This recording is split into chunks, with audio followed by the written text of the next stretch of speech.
Magandang hapon mga bata. Ang ating tatalakayin ngayon ay ang una, gamit ng malaking titik at mga bantas. Pangalawa, ang kasarian ng pangalan. Pero bago natin talakayin ang aking sinambit, may ibabahagi muna akong kaalaman tungkol sa lugar sa Pilipinas kung saan may tindahang walang tinderang nakabantay. Ating alamin kung saang lugar ito. Pagkatapos kong maibahagi ang kaalaman, ay may ibabahagi din akong kwentong tungkol sa isang mag-anak na may naiibang bakasyon. Okay? Dapat makinig ng mabuti habang ako'y nagbabahagi ng kaalaman at ng kwento upang makasagot sa mga tanong na aking itatanong sa inyo mamaya sa klase natin sa Synchronous. Naintindihan ako? Okay, very good. So, alam nyo ba, class, na may lugar dito sa Pilipinas na may kakaibang tindahan at walang bantay o walang tinderang nagbabantay sa kanilang tindahan? Ating tuklasin kung saang lugar ito. Sa bayan ng Ibana sa Batanes, lamang makikita ang isang kakaibang tindahang walang bantay o tindera. Ito ang Honesty Coffee Shop. Mabibili rito ang mga karaniwang paninda tulad ng soft drinks, kape, candy, biskwit, noodles, at iba pa. Ang lahat ng tinda ay may nakakabit na presyo. So, kunin mo lang ang kailangan mo, isulat ito sa notebook at ihulog sa isang kahon ang bayad mo. Dito nakikita ang katapatan ng mga tao dahil pwede kang magbayad, hindi magbayad, o magbayad ng kulang. Ngunit napatunayan ng tindahan ang likas na kabutihan at katapatan ng mga tao, lalo na ng mga Ivatan o mga taga Batanes. Ang tindahan ay isa na ngayon sa mga atraksyon na dinarayo ng mga turistang nagpupunta sa Batanes. O di ba, class? Magandang balita, magandang kaalaman ang ating natuklasan ngayon na may tindahan palang pwedeng walang tindera. Okay. So ngayon, akin namang ibabahagi ang kwentong tungkol sa bakasyon ng isang mag-anak. Ang pamagat ng kwentong ito ay isang naiibang bakasyon. Isang naiibang bakasyon. Para sa isang batang tulad kong ipinanganak at lumaki sa Maynila, ang balitang mamamasyal kami sa Batanes ay parang hindi kapani-paniwala. Nay, Tay, totoo po ba? Pupunta tayo sa Batanes? Ang tanong ko uli dahil baka nagkamali lang ako ng ginig. Oo anak, regalo namin ito sa inyo ng ate mo. Ang sabi ni nanay habang nakangiti sa amin si tatay. Tuwang-tuwang niyakap at hinalikan ko ang aking magulang. Masayang-masaya talaga ako. Hindi rin makapaniwala si Ate Doreen nang sabihan ko siya. Os, maniwala ako sa iyo. Sa Manila Zoo nga, hindi tayo makapunta sa Batanes pa kaya. Pero totoo nga, dumating na ang araw ng aming pagpunta sa Batanes. Halos hindi ako nakatulog sa sobrang excitement. Madaling araw pa ay nasa airport na kami. Ito rin ang kauna-unahan kong pagsakay sa eroplano. Hindi ako pumikit sa mahigit 1 oras na biyahe. Nakita ko kung paanong nagpalitan ng kulay dilaw na sinag ng araw ang madilim na paligid. Natuwa ako sa mga puting ulap na tela mga cotton candy. Sa isang resort na nakatanaw sa dagat kami tumira. Mula sa bintana ng kwarto namin ay kitang-kita ang mga burol na may berdeng pastulan. Katapat ng mga ito ang malawak at asul na dagat. Ang ganda-ganda ng lugar na ito. Nay, bakit po parang wala tayo sa Pilipinas? Sobrang ganda po. Ang sabi ko kay nanay habang nakatanaw kami sa viewing deck ng Basco Lighthouse. Mataas ito kaya tanaw ang kagandahan ng buong isla ng Basco. Ang bundok Iraya, ang asul at payapang tubig ng Baluarte Bay at ang malalawak at mga luntiang burol sa isla ng Batan. Anak, regalo ito ng Diyos sa atin. Sana mapanatili ng mga taga rito at maging ng mga bumibisita ang kalinisan at kagandahan ng lugar para makita pa ito ng mga susunod na henerasyon, ang sabi ni nanay. Sana rin ay manatili itong simple at hindi mapasukan ng malalaking negosyong maaaring makasira sa natural nitong ganda, ang sabi naman ni tatay. Tapos na ang 4 na araw na bakasyon namin sa Batanes, marami akong natutuhan. Napakaganda pala na talaga sa Pilipinas. Paglaki ko, babalikan ko uli ang lugar na ito. Sana mapanatili ang kagandahan ng Batanes hanggang sa aking pagbabalik. At dyan nagtatapos ang ating kwento. Ngayon naman, ating tatalakayin ang gamit ng malaking titik at mga bantas nito. Ano kaya ang gamit ng malaking titik, class? Una, ang malaking titik ay ginagamit sa simula ng pangalang pantangi. So, pangalang pantangi ay yung ngalan ng tao na nagsisimula sa malaking titik. Tao o kaya bagay, pangyayari.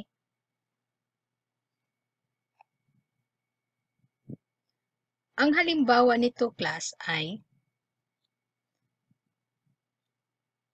Tina, Ibata, Ayala, Batanes, at Mark. Ang pangalawang gamit naman ng malaking titik ay sa simula ng pangungusap. Ang halimbawa nito ay una, tingnan ang unang pangungusap. Nagbakasyon ang mag-anak sa probinsya. Ang pangungusap ay nagsisimula sa malaking titik. Tingnan ito. Sa letrang N siya nagsisimula. Pareho din sa pangalawang halimbawa. Sa letrang A, nagsisimula ang kanyang pangungusap. Ngayon, ang susunod namang gamit sa malaking titik ay sa pamagat ng aklat o akda. Ang halimbawa nito ay ang alamat ng pinya na nagsisimula sa malaking titik, ang ploma, pangalan ng libro na nagsisimula sa malaking titik, almadayag ay isang author o akda ng aklat. Nagsisimula rin sa malaking titik ang kanyang pangalan.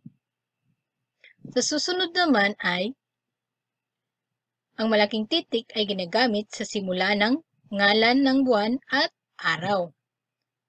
Ang halimbawa nito ay lahat ng buwan sa kalendaryo.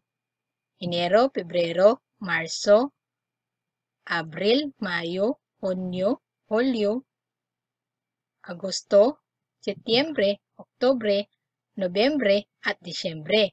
So, lahat sila ay nagsisimula sa mga malalaking titik. Gayon din sa araw. Araw ng Lunes is nagsisimula ng malaking titik, Martes, Miyerkules, Huwebes, at Biyernes. Lahat sila ay nagsisimula sa malaking titik. Susunod naman ay sa mga salitang dinaglat o pinaikli. Ang halimbawa nito ay tulad nito, Department of Tourism. Pinaikli siya o dinaglat, nagiging DOT. Parehong malaking titik ang kanyang pagdaglat o pinaikli. Gayon din sa Department of Education, nagsisimula siya sa malaking titik. Tulad nito, nagsisimula sa malaking titik. Pareho rin sa Commission on Audit at Commission on Higher Education. Lahat sila, ang mga halimbawang ito ay nagsisimula sa malalaking titik. Ang susunod naman ay ang mga uri ng mga bantas. Ano kaya ang mga gamit nito? Unang bantas, tuldok. Ginagamit sa dulo ng mga pangungusap na nagsasalaysay at nag-uutos, gayon din sa dulo ng mga salitang dinaglat. Halimbawa nito ay, ang mag-anak ay nagpunta sa Batanes. Ang pangungusap na ito ay may bantas na tuldok. Ito yun class. Susunod naman na bantas ay tandang pananong.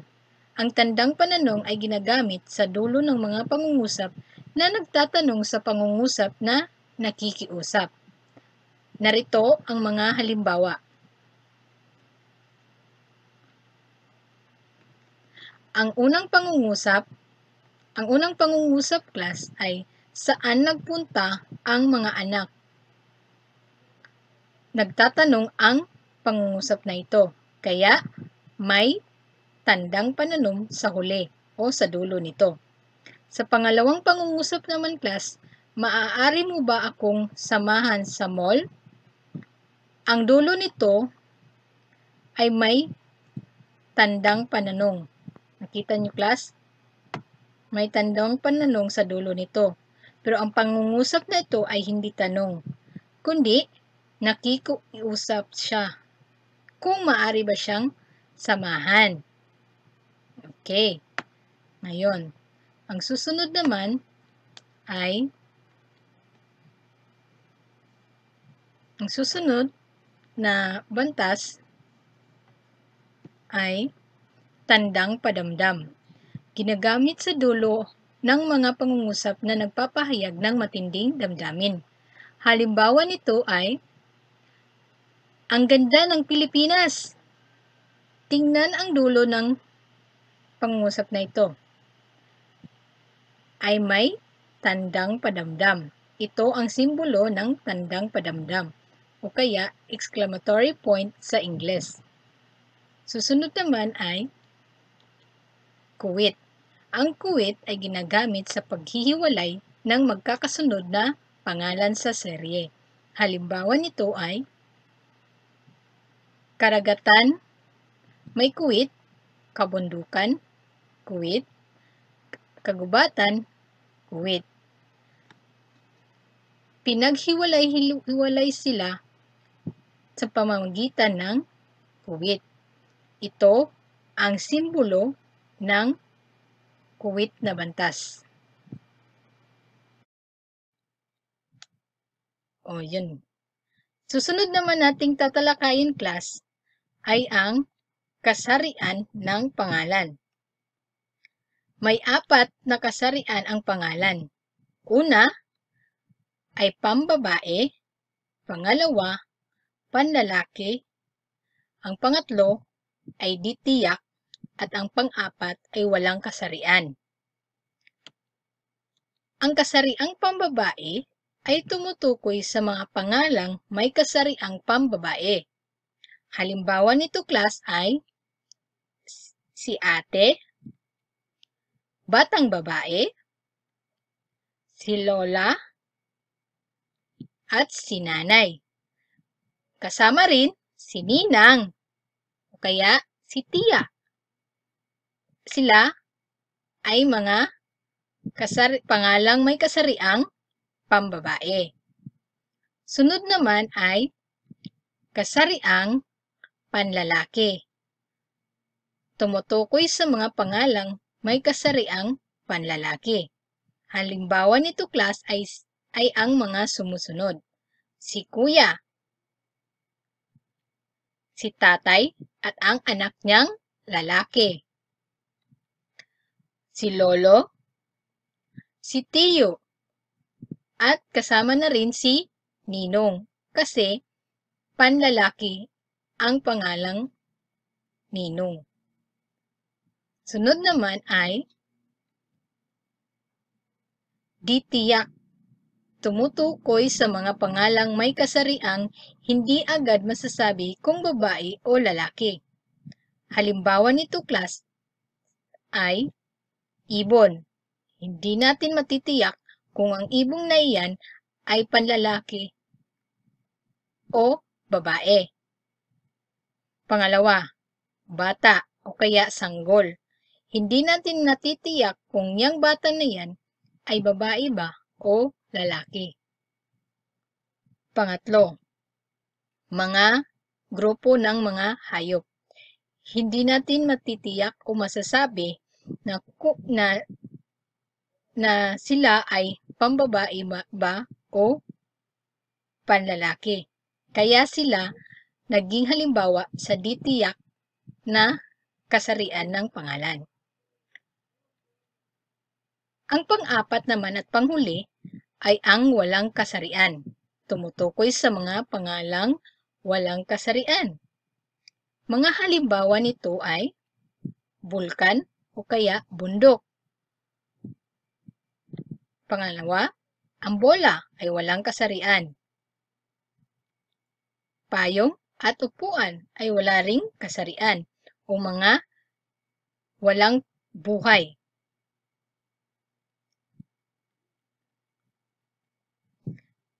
Kasama rin ang dagat nito, class, na walang kasarian. Ang dagat, mga libro, o yung mga bagay-bagay na walang kasarian ay isa sila sa mga halimbawa sa walang kasarian ng pangalan. Okay. At dyan nagtatapos ang ating pagtatalakay sa ating mga leksyon.